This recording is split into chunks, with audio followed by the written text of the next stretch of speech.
All right, so let us slowly start.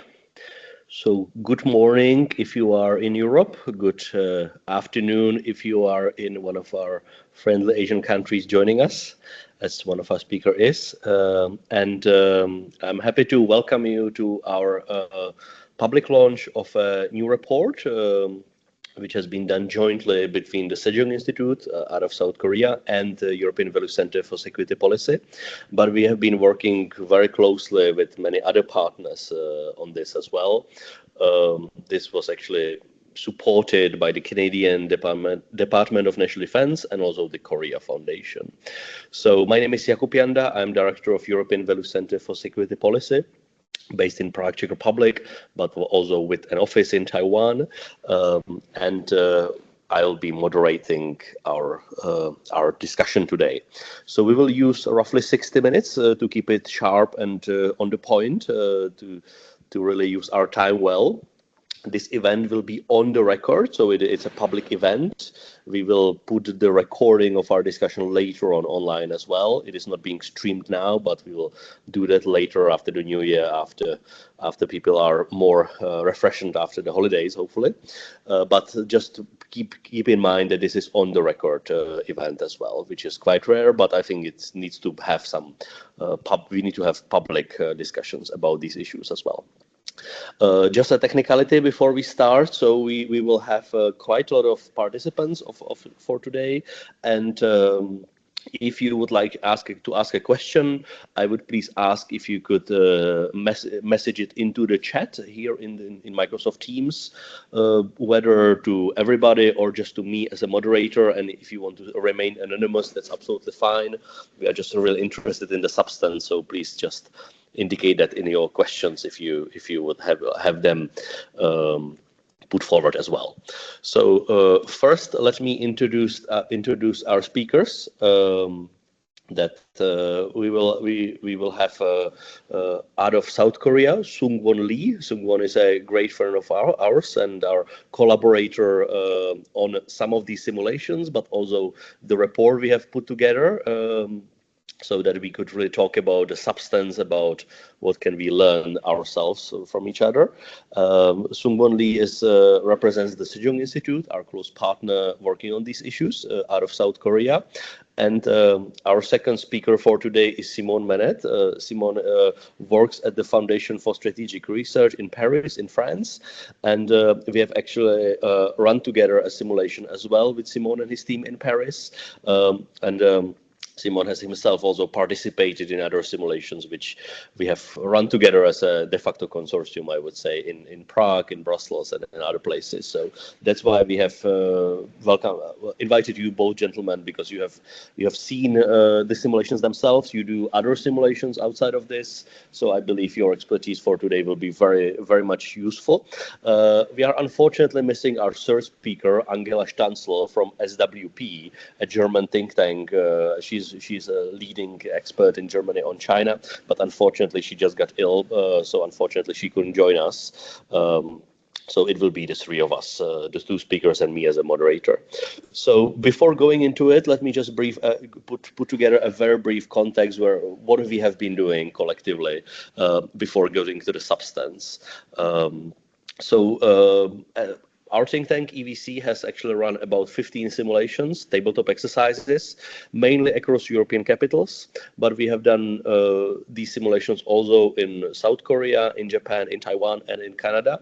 So I think we have quite a lot of interesting samples, because we actually focus on what is called two-theater escalation. So effectively, if at a similar time, China would conduct a maritime blockade of Taiwan, paired up with a pressure campaign on all the democracies, and at a similar time in Europe, if Russia would start escalating against the Baltic states, against NATO countries, while having some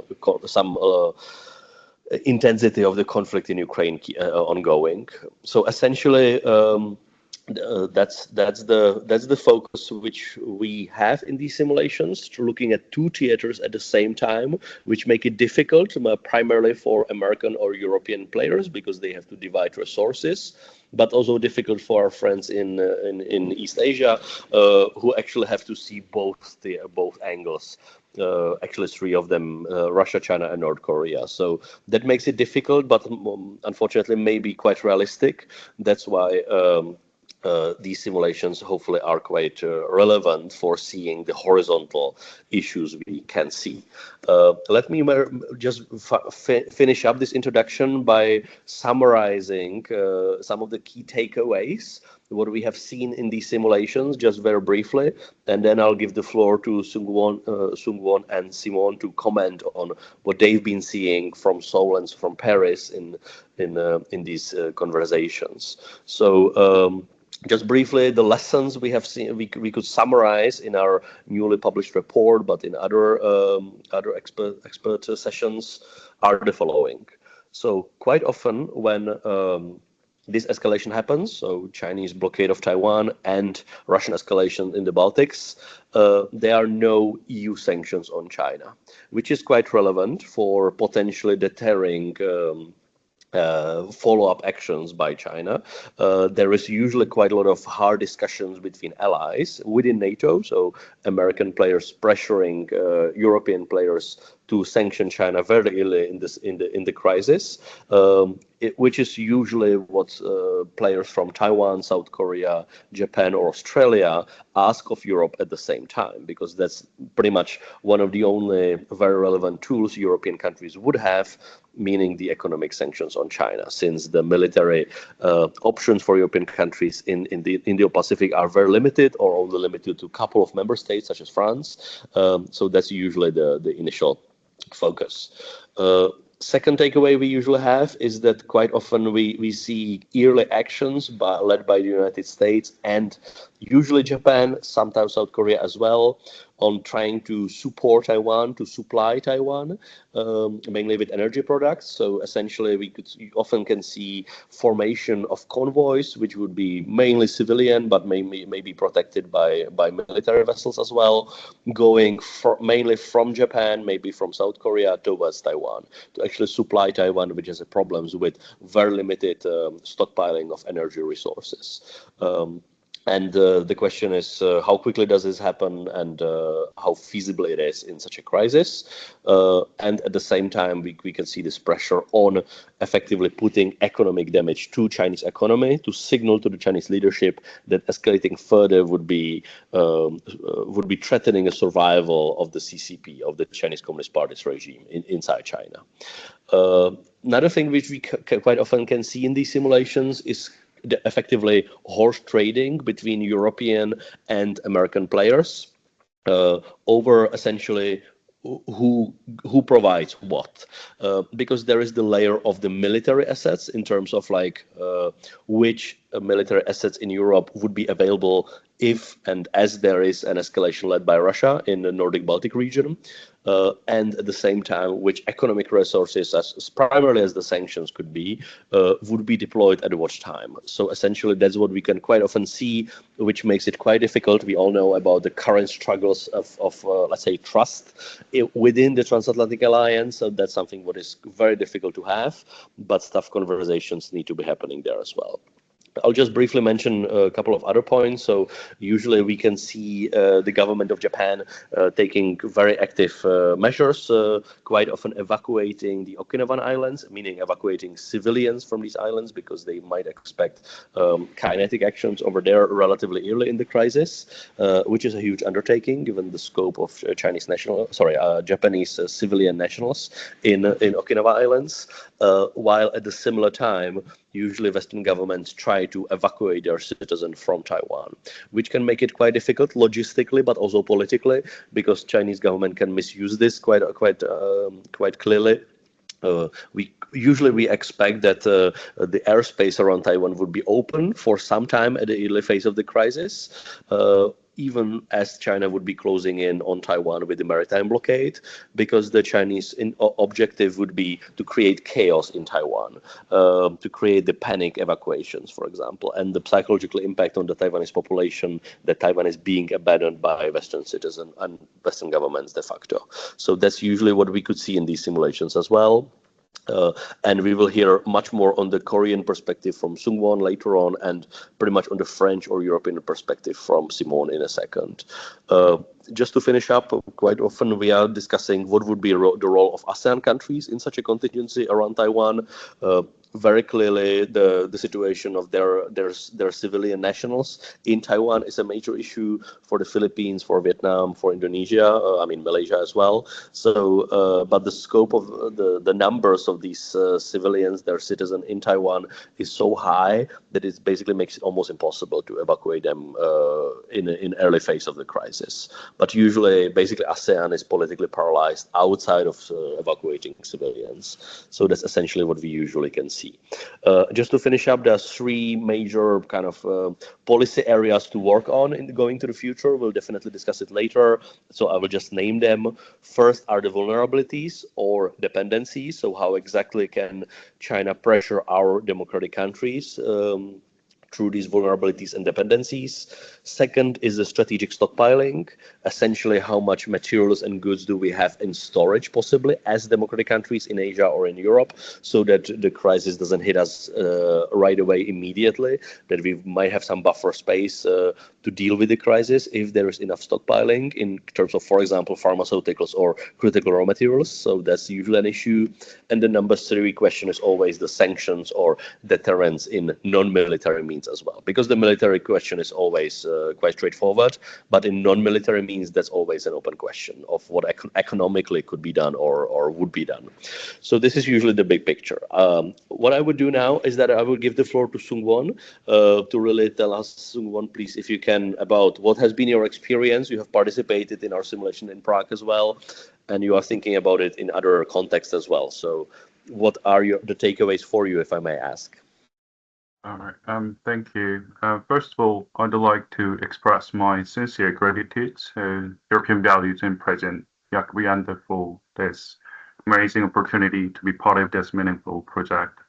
As someone with a strong interest in European security policies and Europe's cooperation with the IP4 countries in South Korea, the tabletop exercises conducted in Prague was a truly enlightening and valuable learning experience for me. So my name is Sungwon Lee, and I'm a research fellow at the Sejong Institute. And for those who may not be familiar with our organizations, the Sejong Institute is founded in 1983, is a non-partisan and independent research organization in Seoul, based in Seoul, specializing in foreign affairs and national security and international relations. So I believe Jakub has clearly identified the report's key takeaways, and I'm in full agreement with his assessment. And I believe as Simon will provide a strong and insightful account of a European context. And my role in this report was to observe the simulation process and offer several reflections from the perspective as an Asian partner. So from this outset, I'd like to emphasize that I firmly regard Europe as a central pillar in upholding the normative orders based on democracies and rule of law and human rights and non-proliferation regime. And in this context, Europe's presence and cooperation in the Indo-Pacific region, an area of growing geopolitical importance and increasing instabilities, remain both highly relevant and necessary. And at the same time, the pursuit of like-mindedness between Europe and Asian democracies should move beyond largely symbolic partnership and develop into more substantive and practical cooperation. That says, my intention is not to devalue or dismiss Europe's capabilities or contributions. Rather, my aim is to critically highlight the areas where Europe's role could be further strengthened in order to enhance regional stabilities and improve the effectiveness of cooperation with Asian partners. In the following remarks, I will briefly share several observations and reflections derived from my participation in tabletop exercises, with a particular focus and perspective from Asia. So, Also, I'd like to make it clear that these views do not represent the official position of my country, nor do they speak for Asia as a whole. So the simulation, the TTX highlight the divergence between Asian and European approaches to Taiwan contingency. While both regions express preference for collective responses grounded in shared values, this common framing conceals important differences in perceived urgency and responsibilities. For many European actors, the Taiwan scenario is approached primarily through the normative lens, whereas for Asian countries, it is more directly tied to immediate security concerns. I assume there is a commonly held perception that Europe is relatively more active in delivering normative message toward China, while Asian countries appears more retained in articulating normative criticism. But the simulation findings suggest that despite intensifying Chinese pressures on Taiwan, Europe's normative positioning has largely remained at the level of diplomatic signaling, with limited follow-through in terms of concrete responses or military engagements. These retains is shaped by concerns over potential economic and political retaliation from China, as well as anxieties about overstretching military resources amid the war in Ukraine. By contrast, in the event of a Taiwan contingency, military involvement and operational cooperation among Asian countries such as Japan and the US, South Korea, and the Philippines would be difficult to avoid. So particularly within the framework of US-led alliance structures. From Western perspective, the strategic ambiguity maintained by many Asian countries, including South Korea, may appear cautious or even passive. Yet this approach reflects the distinct strategic environment in Asia, where sustained military and diplomatic and economic pressures fundamentally shape how Taiwan-related risks are managed. From Asian perspective, Europe's proactive normative messaging to China would be more credible if it were combined by a clear form of responsibility sharing and risk acceptance, which are seen as essential for building deeper strategic trust with the regional partners.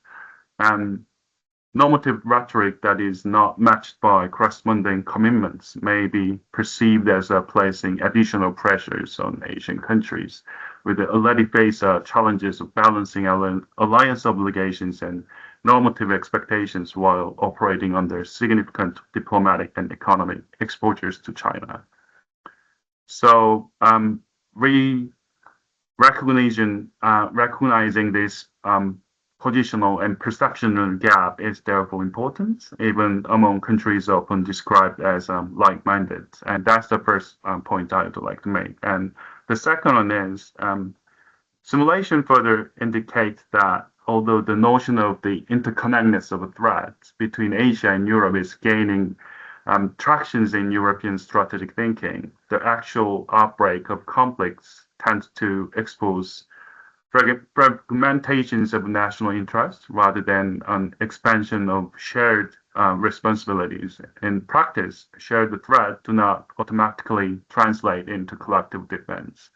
The growing emphasis in Europe on linking Asian and European security dynamics, particularly in light of North Korea's expanding military support for Russia amid the war in Ukraine, reflects heightened concerns over emerging existential threats. However, this conceptual linkage does not necessarily signal Europe's willingness or intent to engage militarily in the Far Eastern theater.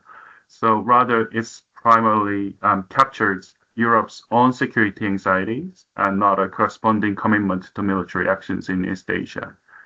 As demonstrated in the TTX, and even when underscoring the interconnectedness of threats, Europe's approach to Taiwan contingency tends to prioritize safeguarding homeland security, national interest, and European responses are more likely to be framed around the consultation with the US and role sharing among allies rather than direct military involvement. Europe's frequently invoke the concept of multi-regional deterrence through the close communication with the allies, particularly with the US. But this rhetorical framing often coincides with a continued emphasis on homeland defense, which may constrain Europe's willingness to engage in escalating conflict in scenarios in East Asia.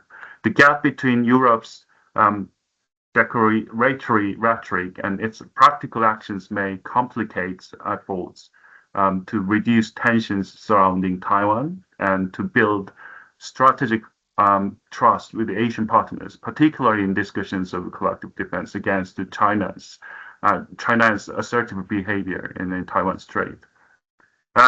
Some Chinese scholars argue that Europe's frequently invoked narrative of Europe and Asia as a single security theater interact with its limited security capabilities in ways that encourage Europe to approach the Indo-Pacific not as an autonomous security region, but rather as an extension of its own European security architecture.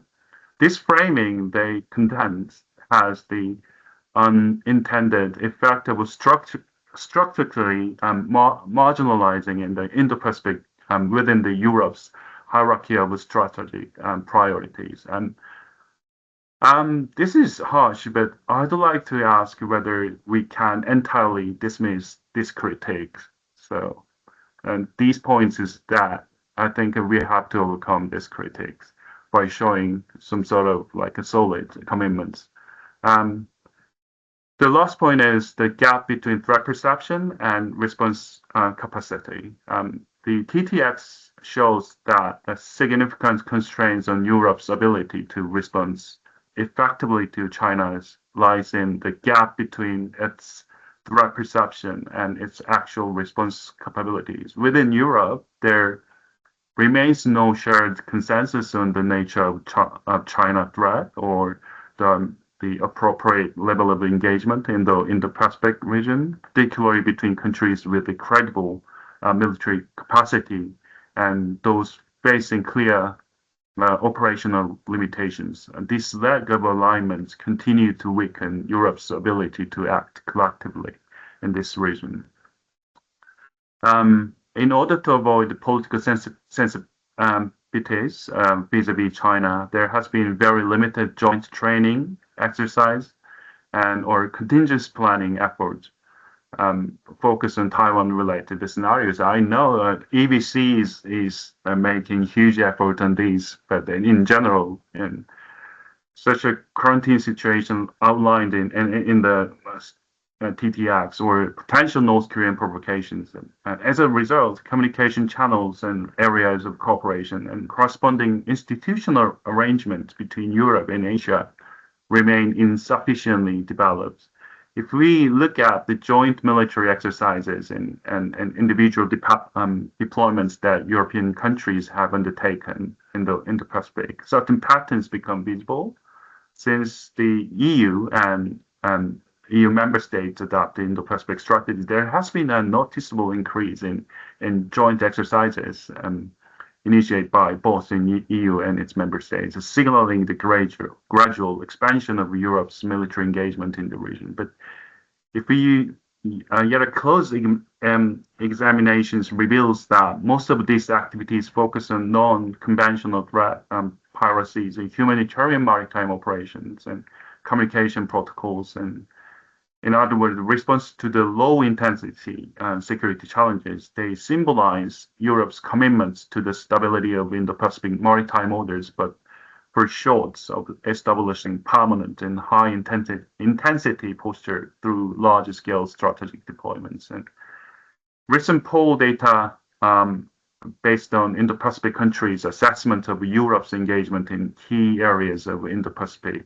strategies show clear patterns. Although Europe is recognized as having huge potential in multilateral norm-based areas such as green transition, sustainability, and digital transformations, and aspect of maritime governance, its influence in the security and defense domain remains limited. As a result, Europe is not widely perceived by Indo-Pacific states as a strategically important or well-connected partners in this field.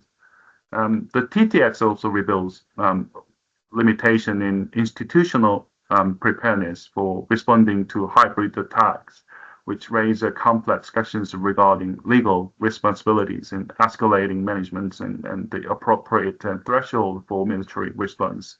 At present, there is a noticeable absence of shared strategies for addressing induced instabilities and generated by China, Russia, and North Korea in situation short of full-scale war. We can enhance our response capabilities only by conducting trainings across diverse and possible scenarios. I want to close my remark by touch upon the case of South Korea and briefly Japan. In the case of South Korea, it is widely recognized that the country would face multi-layered diplomatic and military pressures in the event of a Taiwan contingency, regardless of which government is in power. And South Korea will continue to prioritize diplomatic crisis management and risk buffering efforts, but these should not be interpreted as an avoidance of our responsibility or neglect of military preparedness. Seoul is likely to pursue diplomatic options until the very last possible moment to prevent escalations. But in circumstances where military responses become unavoidable, particularly when national interests and the safety of our own populations are at stake, then South Korean armed forces would employ all available response options. The narrative that strategic ambiguity equates to responsibility avoidance is therefore overly simplistic, I think. And given South Korea's geographical proximity and exposures, and the current balance of defense capabilities, no European countries face comparable constraints while maintaining an assertive geopolitical posture without bearing direct responsibility, I believe. In Japan, many aspects diverge from the TTX scenarios, and the issue of approaching Taiwan contingency is closely linked to the domestic politics. And the Takaichi government has recently stated that it's considered Taiwan contingency as a direct threat to Japan's national survival, which has led to increased tension with China. This stance may lead to the prolonged phase of heightened security concerns, and the likelihood of withdrawal from this position in the short term is very low. If Japan were to retract its position, the interpretations of conditions for collective self-defense would narrow, making Japan's involvement in such a scenario more difficult. Retracting its stance could lead to criticism for being overly conciliatory towards China, potentially triggering a decline in approval rating and political instabilities. But in the long term, the escalation of tensions will place increasing pressure on the Takaichi government. Responsibility disputes over the conflict will intensify, and opposition criticism is expected to grow. So Japan is not in an easy situation. So I will stop here, and I'm looking forward to the discussion afterward. Thank you very much. Thank you very much, Sungwon, for all these inputs. And I would just reiterate that we really need to be discussing the role and activities of European countries individually or the EU as a whole, because it is really crucial. Quite often here in European capitals, we keep hearing, look, Asia is far away, Chinese threat is not important compared to Russia, but the interconnectedness and the role of Europe in all of that is unfortunately, or maybe fortunately, pretty big. And it's really up to us what we do. So Simon, really up to you. Good to see you. You are muted for now. That's not intentional. So let us see. We need to unmute you. 1 second.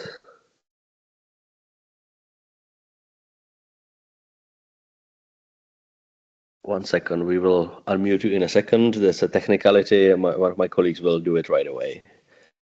Yes.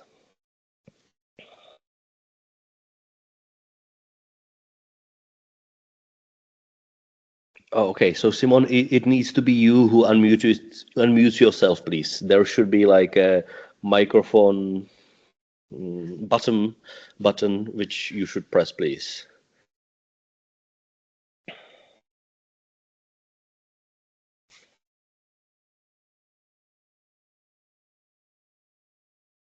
Okay.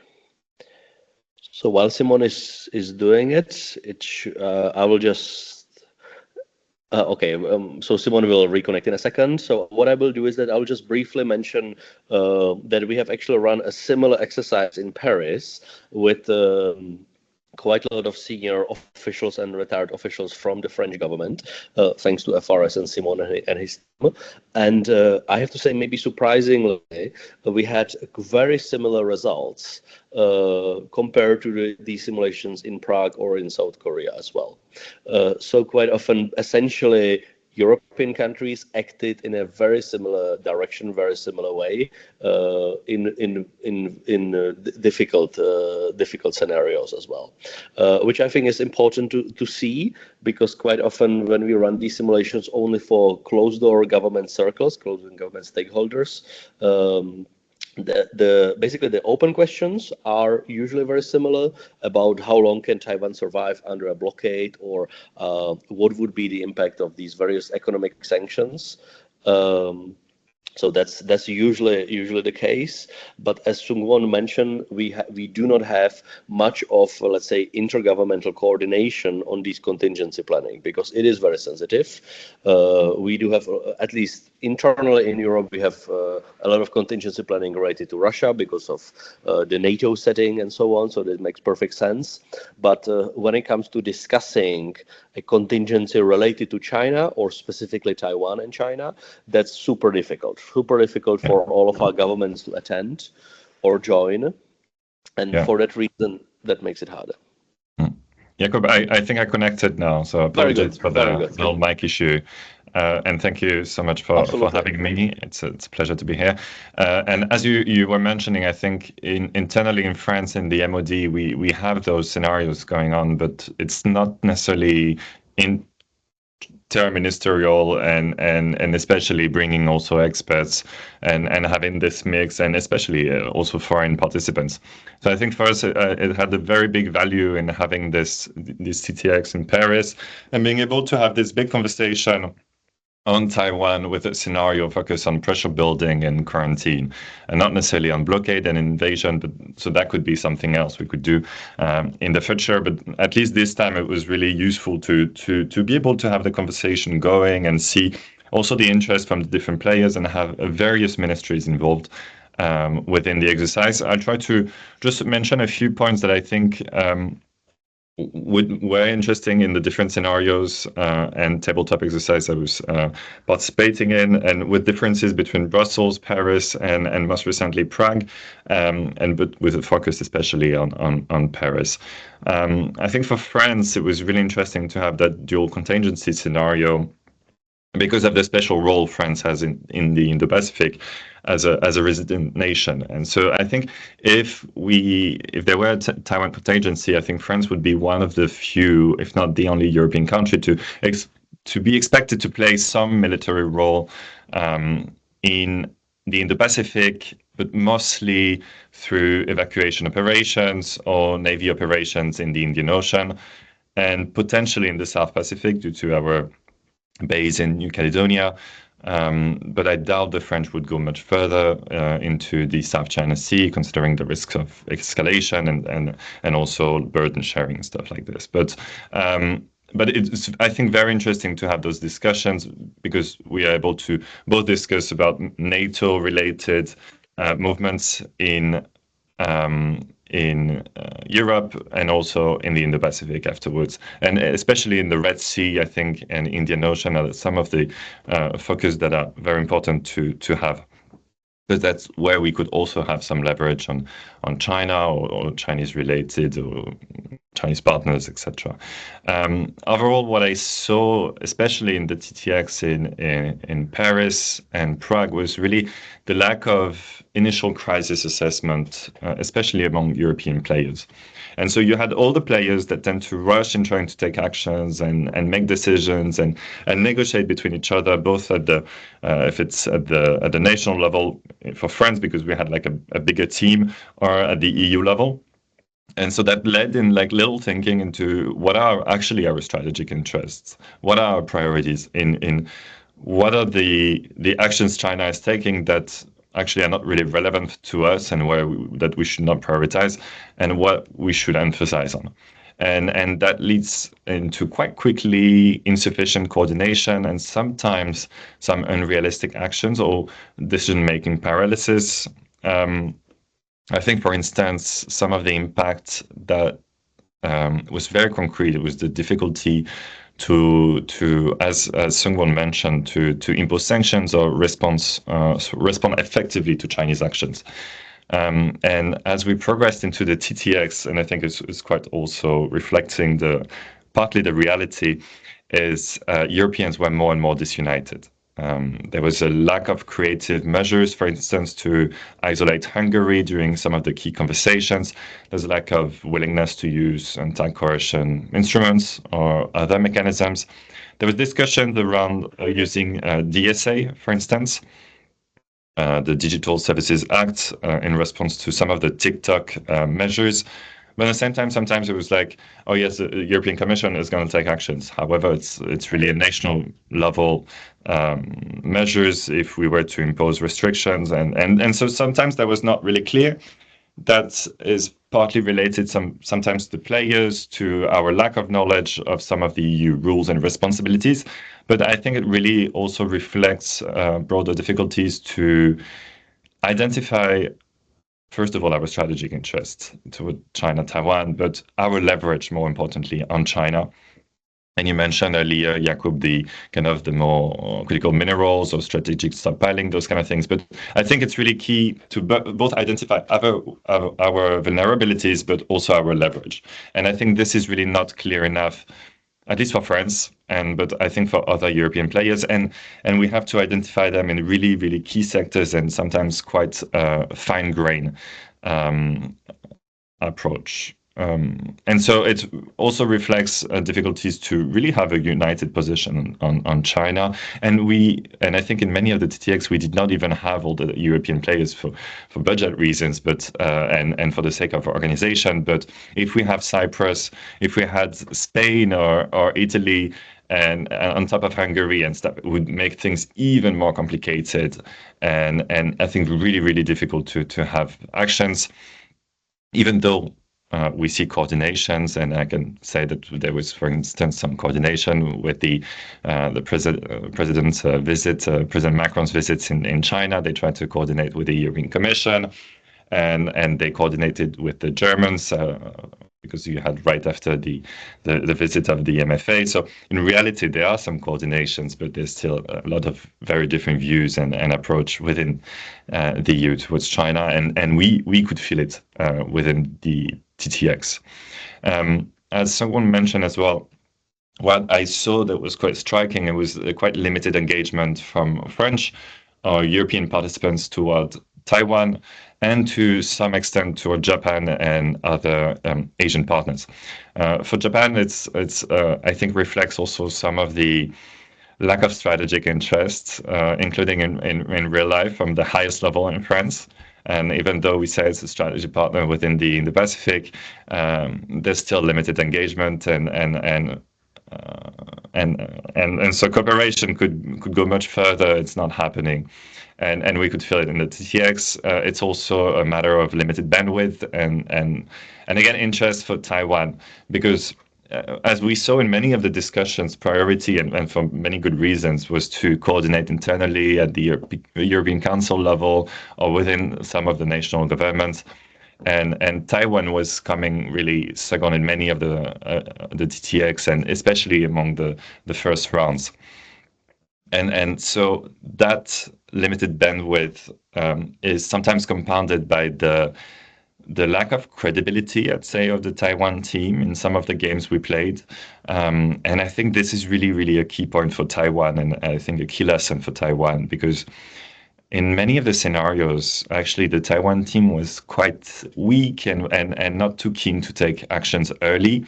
That includes, for instance, calling for state of emergency in Taiwan or leveraging its dominance in semiconductors or data centers, its key role in those strategic sectors.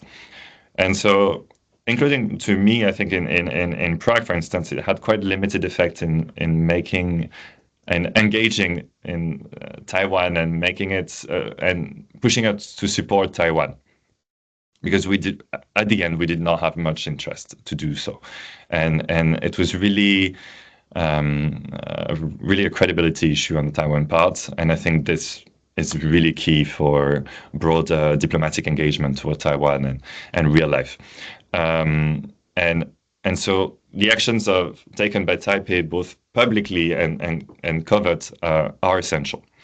And related to that kind of Asian part, Asian Indo-Pacific component, is that I think third country engagement remains too sidelined within the TTX for really practical reasons, I think.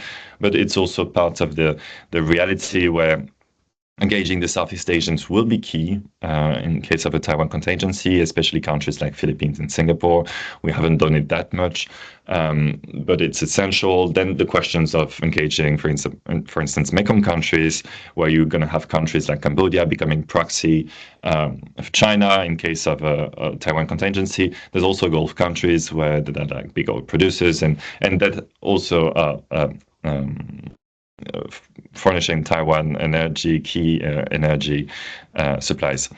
So those are like really, really essential, the third country engagement. And finally, two last points. The value of unilateral and loose cooperation formats. As we mentioned, there's a lot of disunity within European members, difficulties to cooperate with Washington, and therefore there's the value of having those other alternative frameworks in Europe. The Weimar Triangle was really key, I think, in many of the TTX, while in the Indo-Pacific, the ideas of coalition of the willing gain traction in many of the TTX. That includes on some, it's to support Taiwan, but also on other key issues like shadow fleets of Russia or Chinese militias, those kind of like actions where we could have coalition of the willing happen. And finally, I think a very key factor that Sungwon also touched on briefly is the domestic factors. And for us in Europe, I think there's the changes in the political landscape with the rise of far-right populist governments and the financial issues that are limiting really already our engagements toward Ukraine and our support to Ukraine. So how about Taiwan? And that also relates to how do we prepare a population to a Taiwan contingency, to the engagement to the broader public, because it's going to cost a lot, and there's already all the very good work being done on that. But I think we're just not ready at all on Taiwan, and that really needs to be some actions, but also to be taken more into consideration when we do the moves, because there's some of the actions that simply would not be feasible. Yep. Thank you very much, Simon. Thank you for all the great inputs. I'm now moving into the kind of Q&A discussion. So we have two inputs, one from Andreas Fulda, a great friend from University of Nottingham. So Andreas is just sharing an interesting documentary, Understanding Cross-Strait Relations. So if somebody's interested, just look into the chat and you can follow it later. But the second question comes from Bart Hovegen, who is from ASPI. And Bart is asking whether there was a distinction or willingness mainly across European stakeholders in addressing military and non-military threats. So because as Sungwon mentioned, Europe is probably better placed in non-military security space. So my understanding is basically, what about non-military actions by Europe in terms of Taiwan contingency? That's kind of my understanding of the question of what Bart is asking about. If some of you would like to expand on that. Because maybe I would just briefly mention when we have run these simulations, quite often we have seen the South Korean team talking with European counterparts, and not just about sanctioning China. That's quite understandably a key question for mainly the US, maybe Japan, but maybe other economic security measures which might be taken between South Korea and European counterparts. So if some of that crosses your mind, please feel free to jump into it, gentlemen. Not directly to the questions, but I just want to add to Simon's comments about the internal decision-making processors. For the next TTX, I think it's necessary to map out the differences between Asian countries like governments, especially how the Ministry of Foreign Affairs and Ministry of National Defense and the National Security Office approach the Taiwan issue differently, and how to then like to identify these constraints that could act as a hurdles to Korean involvements and assess how far we could realistically go and clarify what messages we would send in the different scenarios. I believe this would provide a useful foundation for discussing what we can do with the European partners at each stage. So I think that it should be done before the actual TTX, and I believe it would help the European partners better understand our strategic environment if they have a clear sense of the decision-making procedures and structures we operate under and specific challenges we face within them. So I do recommend the future works and yeah, and absolutely. Mm-hmm. Please go ahead, Simon. You are in a better position to mention the a non-military security space, because France is the most active countries in this. Yeah. I can touch on it very quickly. I think most of our scenarios were not focused on military contingencies. So we there are all the preparations, NATO planning and stuff like this, especially in Europe, around the Baltic Sea and the eastern flank, and partly in the Red Sea as well. But so related to Taiwan, I'd say that most of the kind of involvement of European stakeholders would be in supporting cyber for Taiwan. And there was also the questions of really focusing within Europe on TikTok-related disinformation or Chinese disinformation, and also on Russian hybrid methods in the Baltic Sea. And so that was most of the focus of European players, I think, within some of the scenarios. But maybe Jakub, you want to add on that, if I forgot anything. Mm-hmm. Absolutely. Something what I have seen in some simulations where we have, let's say, more government stakeholders role-playing Taiwan, obviously without mentioning any names, but quite often what we have seen is that Taiwan, to get in coordination mainly with the United States, would be quite aggressive in pressuring some of its key partners. And in this case, primarily two European countries. And essentially, I have seen several times quite senior people from Taiwan in the simulations, obviously, so it's just a game, but in the simulation, effectively telling Europeans, if you want exports of our semiconductors to keep coming to you, you need to help us stop the Chinese blockade of Taiwan, because otherwise we'll have to stop. We'll have to effectively cease production because of our rationing policy on energy supplies. So effectively, the Taiwanese industry would be off within a couple of weeks under a blockade. Plus, obviously, physically, you cannot just export if there is a blockade at sea. So effectively, I have seen Taiwan effectively threaten that. And something what is maybe relevant to know is that Taiwan can use export controls. So where practically Taiwanese government can effectively ban some of their companies from exporting specific items, could be specific semiconductors, to countries which are, let's say, not helpful to Taiwan at a time. And usually we really don't discuss this because that's not expectable. But I think we need to have it in mind that if you are Taiwan and if you are fighting for survival, I would assume that any government would do anything they can to pressure or even force some of their key partners to actually act in one direction. And then the main question remains, how much would the United States be pressuring European countries over specifically sanctioning China in specific domains?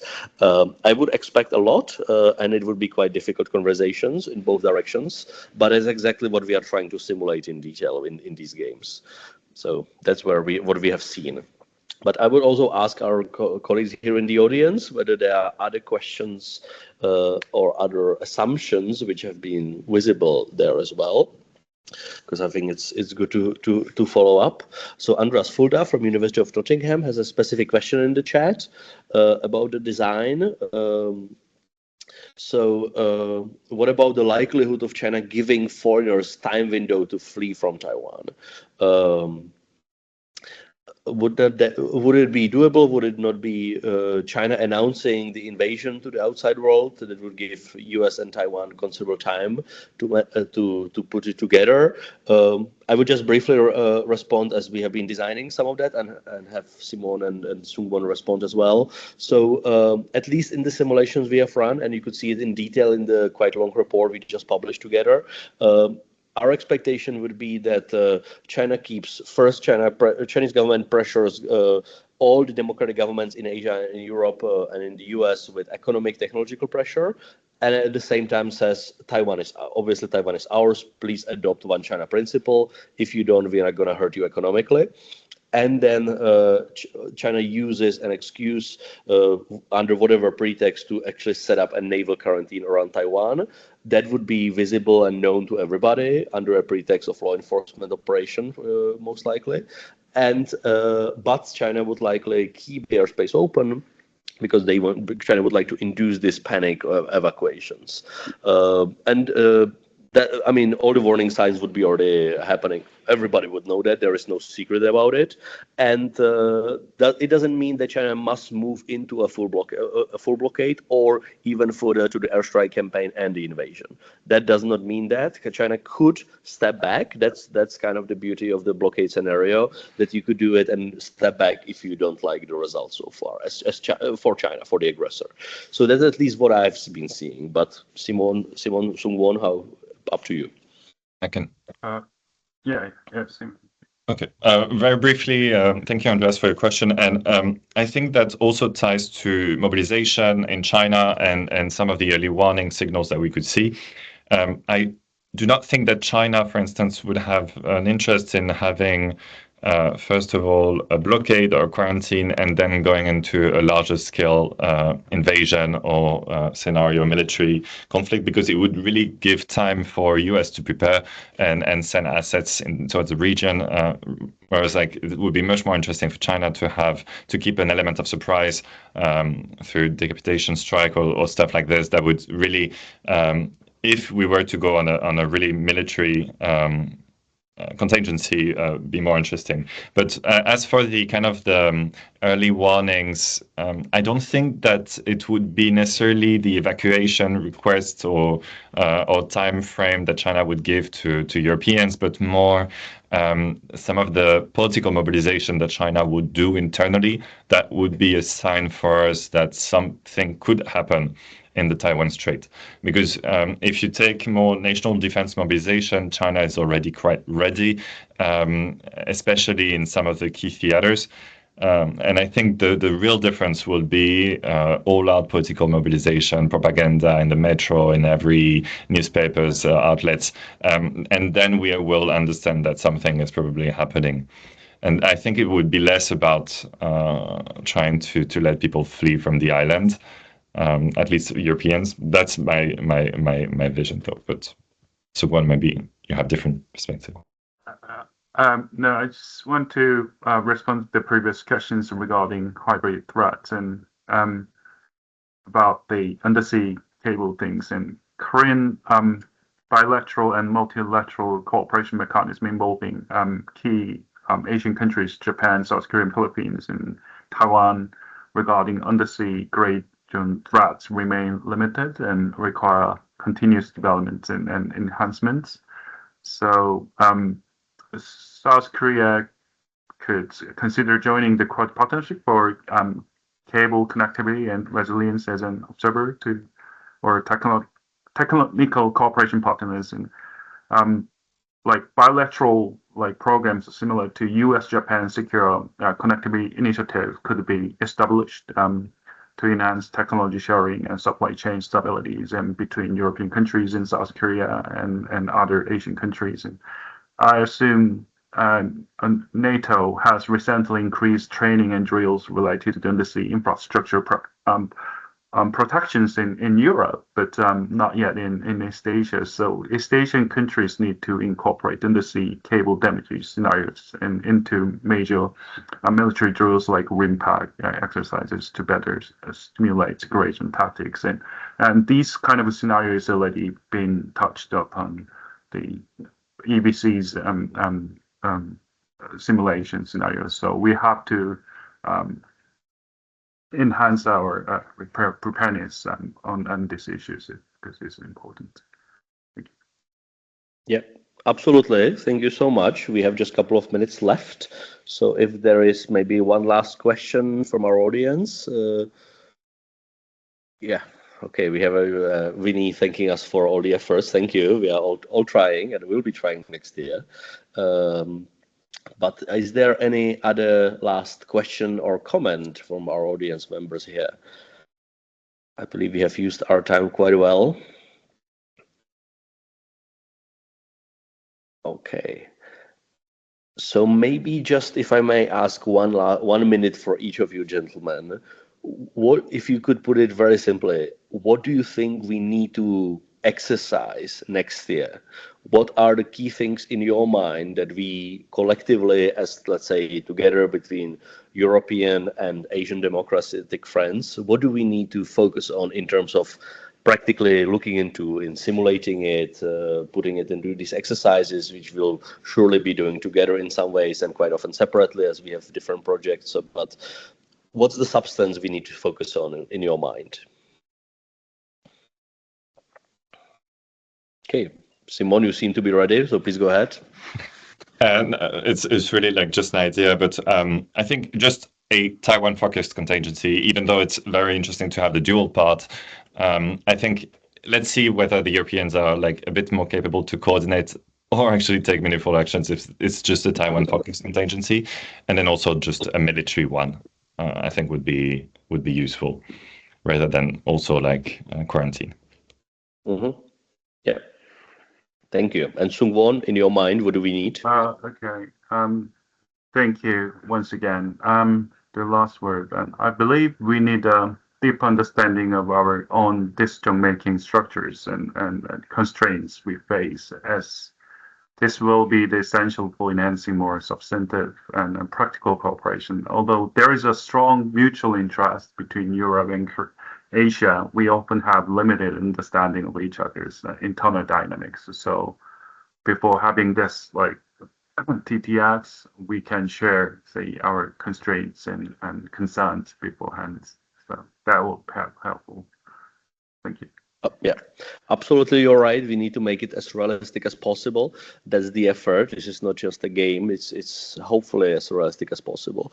So thank you very much, gentlemen, for doing it together this year and talking today about it.